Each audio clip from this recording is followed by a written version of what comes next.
कफ़ारा ड्रामे की आज की मेगा एपिसोड देखने के बाद सलार की हिम्मत को सलाम, जो सितारा जैसी लड़की को बर्दाश्त कर रहा है। मतलब एक शख्स आपके सामने सब कुछ छोड़ने को तैयार, मोहब्बत के दावे कर रहा है, माफिया मांग रहा है, यकीन दिला रहा है, लेकिन नहीं, उसकी बात पर यकीन नहीं करना।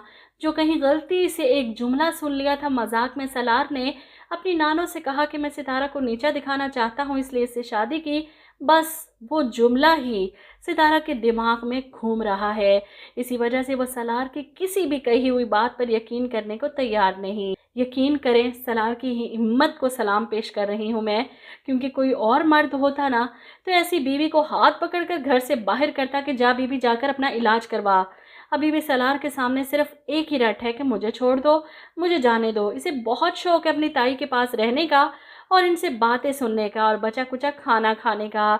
इज्जत और मोहब्बत की ज़िंदगी इसको रास नहीं आ रही, इसीलिए फिर से पहुंच जाती है अपने ताया के घर और सलार ही इसे छोड़ने आता है। वो सलार को इग्नोर करते हुए अंदर जा रही है जब सलार इसके पीछे आता है, जिस पर सितारा कहती है मैंने मना भी किया था कि मैं खुद चली जाऊंगी, लेकिन आप फिर भी मेरे साथ आ गए। ऐसे में सलार कहता है कि मुझे तुम पर भरोसा नहीं, अगर तुम वापस ना आती तो। जिस पर सितारा चिल्लाती है मुझे भी अब आप पर भरोसा नहीं, ना कभी था और ना कभी हो सकता है। इस पर सलार फिर से हाइपर हुए बगैर इसे जवाब देता है, मगर मोहब्बत तो करती थी ना मुझसे, या फिर उससे भी मुकर जाओगी। ऐसे में सितारा फिर से अपनी फिलॉसफी झाड़ती है। सलार देखे, मेरे दिल में कोई गरूर नहीं, ना ही कुछ और जिसे आप तोड़ सकें, लेकिन आप फिर भी कहते हैं तो मैं आपके सामने सर झुका देती हूँ, अपनी हार मान लेती हूँ। प्लीज़ बस कर दें अब इस खेल को। सलार इसे कैसे समझाए कि वो इसे हारना नहीं जीतना चाहता था। पता नहीं क्यों ये लड़की इस बात को समझ नहीं पा रही। खैर, घर के अंदर जाती है तो ताई से एक बार फिर से खातर करवाती है, क्योंकि किरण और ताई की ज़बरदस्त झड़प हुई थी। किरण अपनी माँ से लड़ी के सितारा की बदनामी के बाद आपने माजिद जैसे रिश्ते को इसके लिए कबूल किया, तो अब मेरी बदनामी के बाद आपने उस रिश्ते को क्यों इनकार किया। कर दें उसको, हाँ बुला लें उनको, मैं तैयार हूँ शादी के लिए। ये सुनकर तो शाहिदा बेगम तड़प जाएंगी। तुम्हारा दिमाग तो ठीक है, उस जैसे दो बच्चों के बाप से मैं तुम्हारी शादी करूंगी। इस पर किरण चिल्लाती है तो सितारा की दफ़ा आपने ये क्यों नहीं सोचा था, इसकी दफ़ा तो आपको तरस नहीं आया। ऐसे में सितारा आती है और फिर किरण को कमरे में ले जाती है, इसे पूछती है क्या बात है, क्यों कर रही हो ये सब। शाहिदा बेगम ज़ुहैब के साथ बाहर खड़ी रोते हुए इनकी बातें सुन रही थी। ऐसे में सितारा के पूछने पर किरण बताती है कि सब लड़कियां तुम्हारी तरह खुशकिस्मत नहीं होती जो अपने ऊपर होने वाले जुल्म के खिलाफ बगावत कर सकें, जिसे सलार जैसा चाहने वाला मोहब्बत करने वाला शोहर मिल सके। जिस पर सितारा समझाती है तुम्हें बगावत करने की ज़रूरत क्या थी, तुम्हारी तो सगी अम्मी थी ना।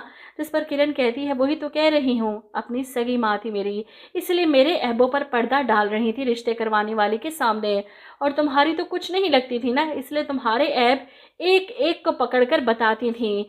बाहर खड़ी शाहिदा बेगम की आंखों में आंसू आ जाते हैं। मुझे नहीं लगता कि अभी भी इन्हें समझ आएगी कि गलती सारी इन्हीं की थी, जिसकी सज़ा इनकी बेटी भुगत रही है। वहीं दूसरी तरफ निम्मी कासिम से आखिरकार पूछ ही लेती है कि तुम ये सब क्यों कर रहे हो, मुझे पागल साबित करके तुम्हें क्या मिलेगा।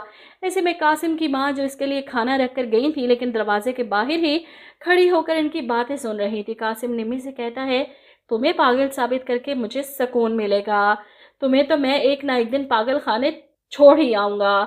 आखिर पागलों वाली हरकतें जो करती हो तुम। जिस पर निम्मी चिल्लाती है कौन सी पागलों वाली हरकतें की हैं मैंने, बाल नोचती हूँ, चीखती चिल्लाती हूँ, क्या करती हूँ बताओ ना।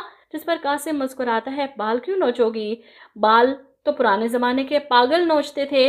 बाहर खड़ी कासिम की माँ मुंह पर हाथ रखे परेशान, आखिर इनके बेटे की हकीकत जो इनके सामने खुल गई कि वो निम्मी के साथ क्या कर रहा है। ऐसे में कासिम आगे बढ़ता है और ट्रे में पड़े हुए बर्तन में से खाना निम्मी के सर पर उंडेलना शुरू कर देता है और फिर इसी पर इल्ज़ाम लगा देकर निम्मी ये तुमने क्या किया, खाना नहीं खाना था तो इस तरह ज़ाया क्यों किया, अपने ऊपर क्यों फेंका।